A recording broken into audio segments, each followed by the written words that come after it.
Good morning or good evening. It's evening time. It is 8:46.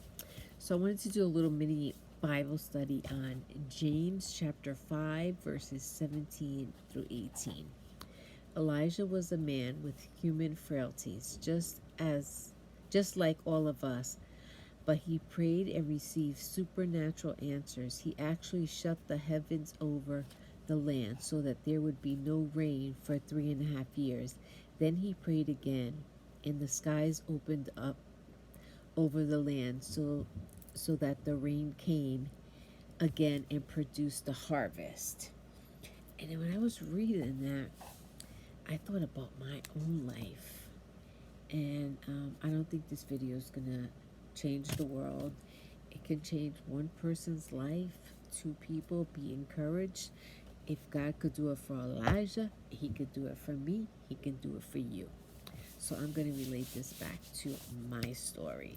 Um, uh, let's see. Some people know I was married for 17 years. My husband had a massive heart attack and passed away November 2nd. This November 2nd will be 9 years that he passed away. And I remember when he passed away. It's unbelievable how one circumstance that we go through changes your entire life, your entire outview on what your life is going to be, supposed to be, could have been, would have been. It's crazy. But I remember when he passed away, Courtney was doing her mission trips, so she was away. Devin was a sophomore in high school.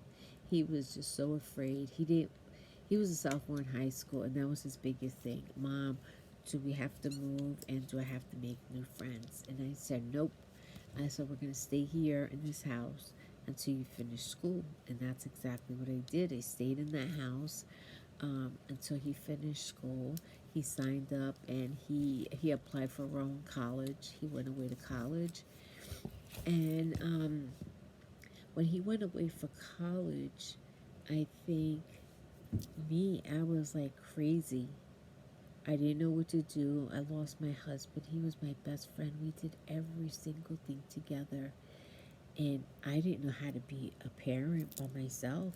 We used to laugh and say that we're partners. We're partners. We did everything together. And now it's just me.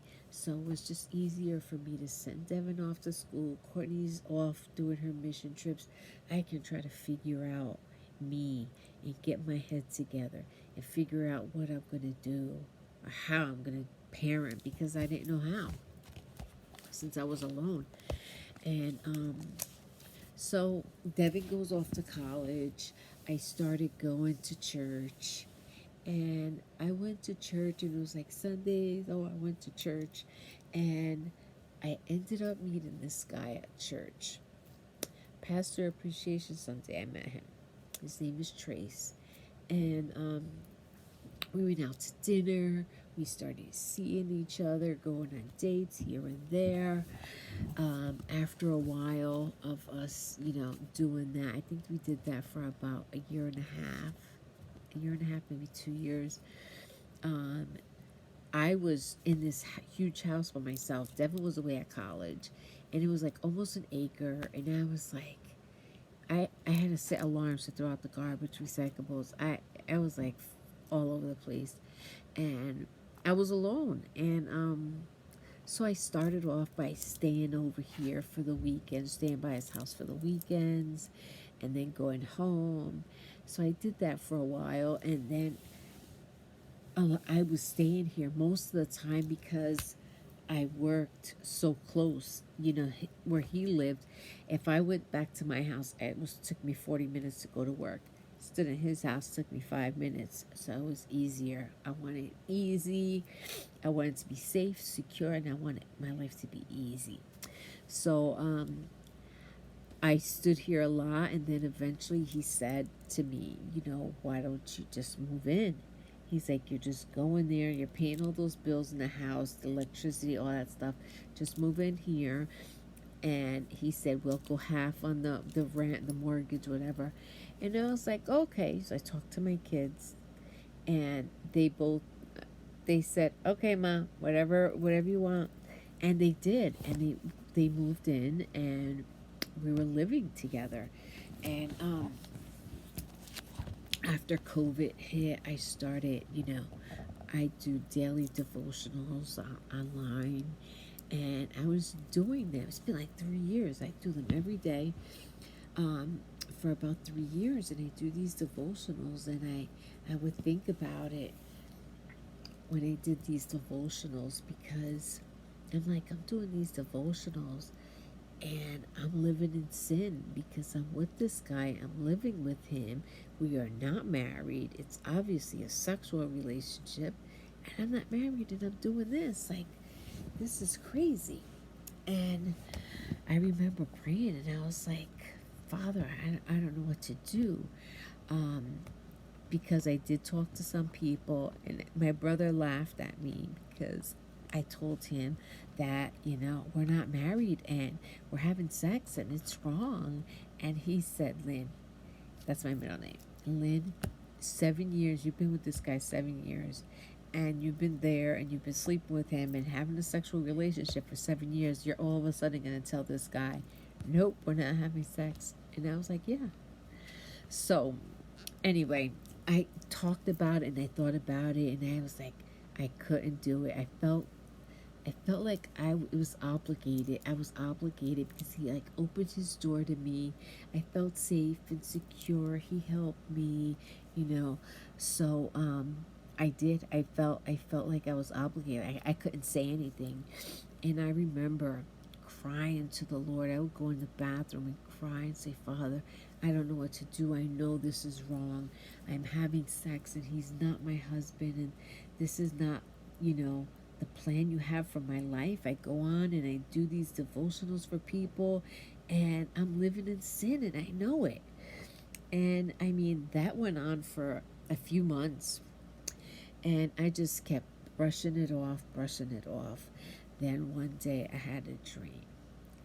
And back in the day, I was born in 68. So back in the day, we would move a rock, and there were them little snails, them little worms underneath the rocks. And, you know, in this dream, I opened my hand, and there was all these little tiny white little snakes, like the ones under the rock. And I thought, white snake. I never saw a white snake in my life. And I'm like, what is this? So I start Googling, what does it mean? And first thing I saw was purity. I was like, oh, brother. I was like, Father, I am so sorry. I said, I've been ignoring and pushing and forgetting about it and putting it on the back burner. I am so hot. There's like a wooden stove. I'm in the basement. It's a wooden stove, and it is brutal down here. It's so hot. I have my summer pajamas on. So so I had that dream with the snakes, and I thought, okay, I'm gonna have this conversation. And I talked to Trace, because when we first started dating, I said I was married, was happily married for 17 years. I am not interested. I do not want to get married. I know what marriage is like. I said, if my husband was alive, I'd still be with him. We're together because he's not here, and I don't want to get married. And he was cool with it because he was divorced twice. So he didn't want to get married. So after my dream, I told him we had to have this talk. And I told him that marriage is back on the table, because I originally took it off as soon as we started dating. I said, marriage is back on the table. I had to talk to my best friend Letty. I love her so much. She has so much wisdom, and she shares things with me, and I'm like, "What? I didn't even see that." So she's the one. She said, "Honey, don't take marriage off the table," because she says, and she was telling me about her friend, and she's like, "Do you want to be like 65 years old and introduce him as this is my boyfriend?" I was like, "What? No, I don't." So then I thought, all right. So I had the talk with Trace, and he was like, nope, I don't want to get married. I don't want to get married. He said, let's have a forever engagement. And I was like, I just ended the conversation and I thought about it and I thought about it and I kept praying about it. And I was like, Father, I said, look, I don't know what I'm doing. I need help. I don't know what I should do. How am I going to get myself out of this? It's crazy because we get ourselves in all these crazy situations. You're like, God, how am I going to get out of this? But he was with me. He was with me. He showed me, and he showed me all these like red flags. I was like, what? So then I decided, and I said to Trace, I said, I'm living my life for the Lord. I don't want to have sex. It's wrong. You're not my husband. I said, I have two kids. I want to be an example to them. And being in a sexual relationship is not being an example to them. So he said he understood. And I moved my stuff out of his bedroom. And my son Devin has his own room. So I told Devin, I said, Devin, I'm not doing this. It's wrong. I'm sorry. I was a horrible example. And I asked him, can I share a room with him? And he said to me, he's so funny. He said, yes, you can share the room with me, but you have two rules that you can't break. One rule is don't shut the air conditioner off because his room is like an icebox. He's always hot. Two, we cannot share the same blanket. You have to have your own blanket. I have my own blanket. I said, deal. So I'm sharing a room with Devin. He's 24. Um, since all this happened, I am so, so close to Devin. We talk, we laugh, he shares stuff with me. He talked to me about getting baptized. And I was like, what? I'm like, he doesn't even know the Lord. So I took him to church in Montclair. I saw him. He raised his hand. He accepted the Lord. I act like I didn't see nothing. I didn't say nothing. He said, I want to get baptized.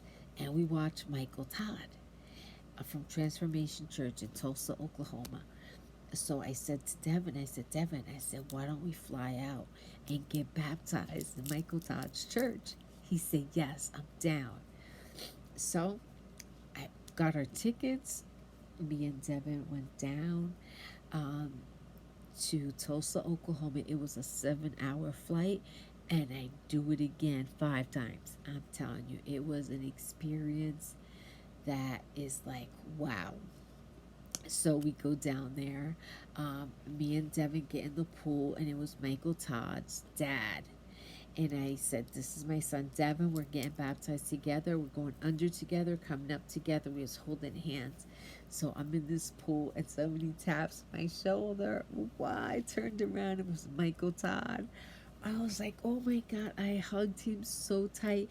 I was like, wow, that experience going under the water with my son, holding hands and coming up together. It was like life changing.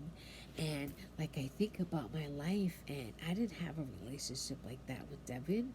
It was like he went off to school, and I didn't know how to be a mom. I didn't know what I was doing.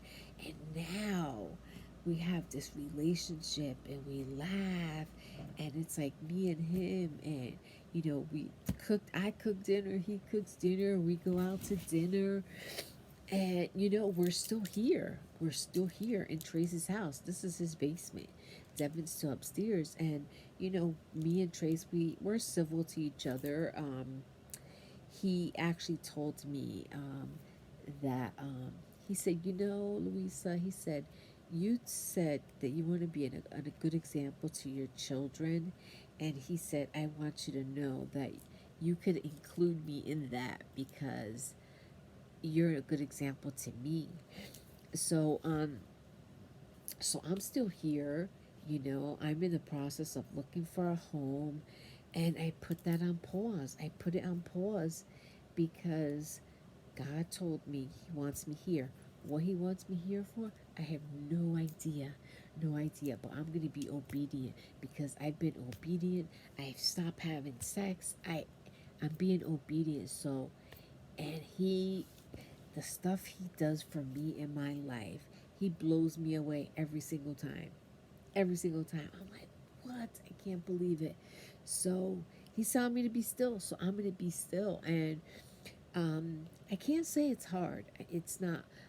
Like I said, we're civil to each other. You know, it is frustrating. It's like my son is 24. I want my own room. You know, he's always with this AC on. I'm always freezing. You know, and I'm sure he wants his own room. He's 24. He's not a baby anymore. You know, so I like want my own space, but that's on pause because God is telling me to be still. So I'm being still right here. And I look forward to see everything he's going to do in my life because I know he like blows me my mind every single time. I'm like blown away, and then something else, it's like nonstop. I mean, there's so many things that happened in my life. um okay, I'll tell you another story about let's see, after COVID hit. um I was an optician. I worked this place. I worked there for 7 years. The whole time I was living in Tracy's house, I was there for 7 years. And I mean, I went above and beyond. I loved what I did. And then I got COVID. I got COVID from my little friend Harrison, that little old guy I used to take care of. I miss him so much. So I got COVID from Harrison, and I called my boss. He said, "Go get tested." I went and got tested. Then I had no symptoms, so the doctor told me that I could go back to work in 10 days because I didn't have symptoms. Nope, the doctor said 14 days. I was like, okay, no problem. So I stood home. I stood home, and then I went back to work, and um, I worked for it's called ODS, Ophthalmic Dispensing Services for eyeglasses.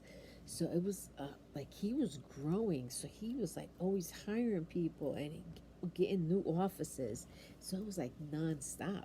So when I went back to work, there was some girl, they were training her, and she was supposed to be for another office. And I was like, hi. Her name was Courtney, same name as my daughter. So I um, I didn't think anything of it. And then after a week, this girl, what's her name, Courtney, was completely trained. They pulled me in the office. No, the assistant manager came to my location, and she fired me on the spot.